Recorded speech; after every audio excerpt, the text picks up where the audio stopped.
आणि हमीभाव द्यायचा पण नाही. 1965 मध्ये आपण खरं तर ही योजना आणली. त्यामुळे शेतकऱ्याला किमान आधारभूत किंमत भेटली पाहिजे. जेवढा खर्च आहे त्याच्यापेक्षा जास्त पैसे भेटले पाहिजे. 1965चा नंतर 90 मध्ये बदलवली स्वामीनाथन आयोगाला. या 1965 पासून तर आतापर्यंत हमीभाव भेटले किती शेतकऱ्याला? आणि ते भेटले म्हणजे जर आपण 100 शेतकरी असेल तर 20 शेतकऱ्यापैकी त्यातले 10 शेतकऱ्यांना व्यापाऱ्यांनाच खाल्ले. त्याच्यात सुव्यवस्थापना नाही आहे, त्याच्यावर लक्ष नाही. 65च्या योजनेची अजूनही पाहिजे तशी अंमलबजावणी नाही आहे. फक्त घोषणा करतं सरकार आणि लुटतं. मी मगा काय बोललोय का अमेरिकेतला कापूस आम्ही 25 ते 23,000 रुपये क्विंटलनं विकत घ्यायचा आणि माझ्या या देशातल्या शेतकऱ्याचा कापूस 7,000 विकत घ्यायचा. हा कुठला प्रकार आहे? आम्ही 15,000 रुपये क्विंटलनं निर्यात करतोय कापसाची. मग त्याच्यातला नफा तर आम्हाला द्या ना. जो नफा भेटला तो नफा देत नाही आहे. बिलकुल आम्हाला वाऱ्यावर सोडलेला आहे. त्यांना माहित आहे का हा सगळा शेतकरी जाती धर्मात विभागलेला आहे. याच्या भावापेक्षा याच्या जातीचे प्रश्न महत्वाचे आहे, याच्या धर्माचे प्रश्न महत्वाचे आहे. काही मंदिर बना है, काही मस्जिद को गिराना, और काही मस्जिद को खडा करना, काही मंदिर को गिराना. एवढ्या याच्यात आम्हाला बरोबर अटकून ठेवलं ना.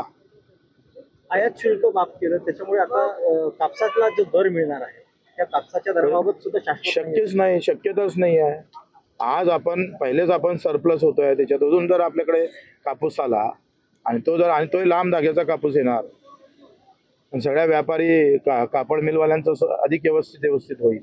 100-150 कापड मिलसाठी, कापड मिल मालकांसाठी हजारो करोडो शेतकऱ्यांच्या जीवावर नागर चालवलं ना सरकारनं. कोणी बोलायला तयार नाही. तुमच्या मीडियावाले पण याची ब्रेकिंग न्यूज करत नाही. केली का विचारा. आणि त्यातले अर्धे अदानी अंबानीचे आहे, तुमचे अर्धे चॅनल. ब्राईट घेणार, दाखवणार किती? खरं शेतकऱ्याचं दाखवायची अवस्थाच नाही हो. एवढ्या रोज 2,000 शेतकऱ्याच्या आत्महत्या झाल्या वर्धेमध्ये फक्त. आम्ही इथं 47% वाढलो, त्याच्या न्यूज आहे का कुठं? नाही. आम्ही पाय घासून हसून मारायचो. तुमचा सोयाबीनचे तेच झाला. आता सोयाबीन 15 दिवसात हाती येतं. मार्केटमध्ये काय भाव आहे? 35 आहे. खरेदी केंद्र सुरू होण्याची व्यवस्था आहे.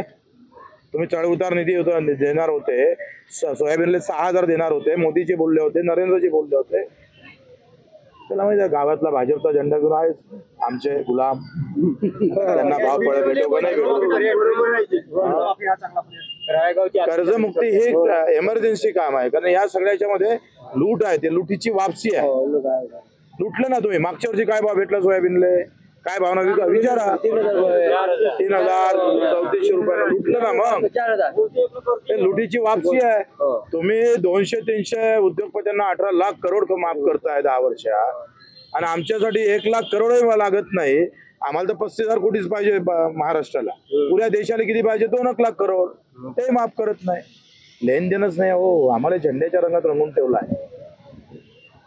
बाप मेला तरी 72 नेता जिवंत राहायला पाहिजे, पार्टी सत्तेत आली पाहिजे, या भावना आहे. शेतकरी नेते विजय नेपाळमध्ये जे घडलं ते भारतात घडेल असं राहिलं तर होणारच ना. मी सांगा, हे त्याची जाणीव करून करासाठीच फिरतोय आम्ही. तर जाणीव झाली पाहिजे. बाबासाहेब आंबेडकरांना तेच सांगा, अज्ञान राहणं हे आपल्यासाठी मरणाच्या समान आहे. थोडं ज्ञान घेऊन लढणं महत्वाचं आहे, आणि त्याच्यासाठी आम्ही आमंत्रण द्यायला आलो. रोज मरतोय. तुम्ही सांगा, सोयाबीन 5,000 5,500 रुपये भावानं खरेदी होईल. खरेदी सुरू झाली तर किती लोकांची होईल सांगता येतं? तेच तुरीचे आहे, तेच कापसाचे आहे. म्हणजे पेरला आम्ही, आता काय समोर? आणि ते देवाभाऊ असे म्हणतोय दुष्काळ पडू द्या. आमचा शेतकरी पाय घासू मेला का मग आम्ही कर्जमुक्ती देऊ जमलंच तर. दर 5 वर्षांना देता येतं का कर्जमुक्ती? मग बोलले काय तिकडे निवडणुकीत? ते बघा 5 वर्ष झाले होते का? अरे या विदर्भातला मुख्यमंत्री आहे, मग या विदर्भात संत्रा आहे, त्याला भाव आहे, तो चांगला आहे शेतकरी. तूर उत्पादक शेतकरी चांगला आहे, कापूस उत्पादक शेतकरी चांगला आहे का धान उत्पादक? तुम्ही विदर्भातले मुख्यमंत्री आहे ना, दुसऱ्यांदा बसले खुर्चीवर. मग या तूर धान कपास उत्पादक शेतकऱ्याला दिलं काय तुम्ही? जय श्रीमाचे नारे, बटेंगे तो कटेंगे. आता तर तुम्हीच कापताय. रोज काटा मारतोय, रोज तलवार चालतो शेतकऱ्यावर. हिंदू शेतकऱ्यावर चालवतोय. 2,000 शेतकऱ्यापैकी 75% शेतकरी हिंदू आहे, यांना होट मारणारे आहे. कदर नाही. मरा आधी तुम्हाला जिंकू आम्ही व्यवस्थित ईव्हीएम मशीन, नाही तर घोषणा, बटेंगे तो कटेंगे.